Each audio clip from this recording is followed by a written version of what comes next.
الصراصير.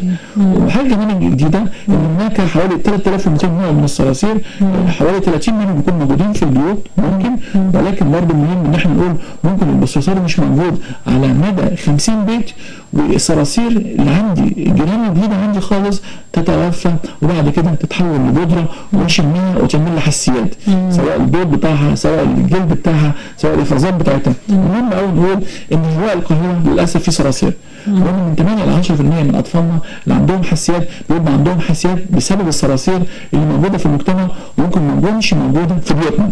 ونقول كمان ان المدارس فيها صراصير. ازاي؟ مش المدرسه فيها كانتين، بعض المدارس فيها اكل، فيها نفايات برضه، مش بعض المدارس ما فيهاش في الارياف ويبقى جنب البيوت والكلام ده. يبقى احنا لو سيبنا الاكل اللي في المطابخ او سيبنا الاكل في الكانتين او لو سيبنا الاكل في المدرسه الاطفال بتقعد تاكل وترمي الاكل ده بالليل، بواقي الطعام دي هتجذب الصراصير من اماكن كتيره جدا، وهتبقى المدرسه بالليل فيها صراصير.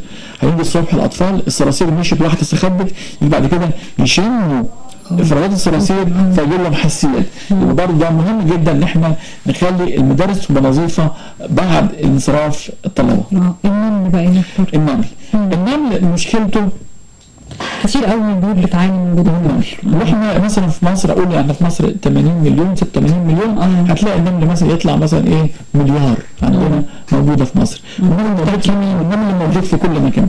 مشكله النمل ان احنا بيبقى برضه عندنا اكل بيجيبه بان احنا عندنا حاجات سكريه، ان انا عندنا فتحات، ان انا عندي مشاكل في السيراميك او في الارضيات فبيجيبوا. الحل ان احنا هنسد الثقوب ونسد المشاكل اللي بتجيلنا الحاجات دي كلها، نقطع عليه الطريق، ما نخليش الاكل يقع في اي مكان، نخلي بالنا من الحاجات دي كلها. وبرضه انا يعني مع احترامي انا ما بحبش ان انا اموت النمل. ليه بقى؟ انا دايما وجود النمل في المجتمع مهم جدا للبيئه. النمل ده والحشرات بشكل عام بتبقى مهمه للتربه الزراعيه، بتبقى مهمه للتخلص من بعض الحشرات الضاره، بتبقى مهمه للتوازن البيئي في المجتمع. يبقى انا ابعد عن النمل وخليه يروح بعيد عنك عن طريق النظافه. النمل كمان بيدعونا ان انا اما بشوف النمله ازاي انها سريعه في الحركه بتاعتها، وانها اسرع من الانسان، ازاي انها ممكن تشيل قد وزنها 50 مره والانسان ما يقدرش يشيل قد وزنه مرتين. بس لو حد في بيته نمل كتير يعني هيعمل ايه في بيجي منين؟ اللي موجود هقول لك بيقتلوه ازاي؟ بيجيبوا مبيدات حشريه. طب ما هو دي اضرار اخرى. اول شيء بتاثر على صحتي انا لسه هتكلم على المبيدات الحشريه. انا دلوقتي بيت محتاج نظافه، يعني اتوجد فيه صراصير، اتوجد فيه نمل، اتوجد فيه ذباب، كل ده بنرش ناموس. طب شوفوا حضرتك الحاجات دي كلها انا ممكن اتخلص منها من غير ما ارش اي حاجه، ولا هجيب البودره ولا هجيب لان الحاجات دي كلها اكيد هتاثر عليا وهتاثر على غيري، اطفال وما اعرفش ايه. طب الحل ايه؟ انت خايفه من الناموس؟ طيب يبقى المنطقه جافه، حط ستاير عند الشباك. خايفه من الذباب؟ حط سلك دقيق رفيع، سلك فوهات رفيعه عند الشبابيك والابواب. دبانه دخلت، انت فتحت الباب والدبانه دخلت، هات صاعقه كهربائيه بتستخدم الالوان الالترا فايلوت لايت دي، الضوء الازرق ده يجذب وحاجات رخيصه مش غاليه، يجذب الدبانه في الصاعقه دي، تروح ميتها بالكهرباء او ميتها بصمغات او ميتها باي شيء سهل جدا. يبقى ممكن انا اتخلص بطرق طبيعيه وطرق امنه وطرق سليمه من غير ما ناثر على البيئه، من غير ما ننشر المبيدات الحشريه في البيئه من اي حاجه.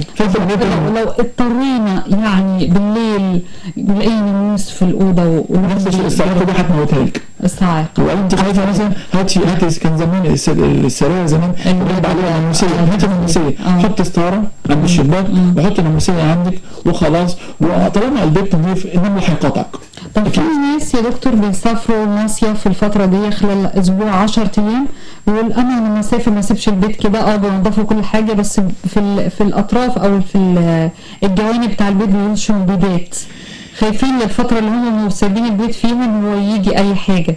والله زي حتى لو عملوا كده يبقى من جايين بقى من السفر يخلوا بقى حد يطلع ينظف كويس جدا، لأن هيدخلوا هيروحوا شامين كمية كبيرة من الحشرات المقتولة وشامين كبيرة الماسكات اللي بتتحط دي مفيش مانع والمبيدات الحشرية اللي في الشقة ممكن تعمل لهم أزمة وتعمل لهم مشاكل. أنا من أنصار محاربة الحشرات بالطرق الطبيعية والطرق الغير ضارة. غير ضررين وغير ضرر البيئه كمان للبيئه. وبعدين حضرتك برضه لازم نعرف ان في توازن بيئي بيننا وبين الحيوانات او الحشرات الموجوده في المجتمع. احنا لو شلنا الحشرات اكيد هيختل التوازن البيئي في المجتمع. دي مهمه جدا للنباتات ومهمه جدا للحفظ على التربه، ففي فوائد كثيره جدا للحشرات احنا مش عارفينها للاسف. اعزائي المستمعين، ما زلنا معاكم في الفتره المفتوحه الاولى لهذا اليوم، والاستاذ الدكتور مجدي بدران زميل معهد الطفوله واستاذ الحساسيه والمناعه. شكرا، ابقوا معنا اعزائي المستمعين.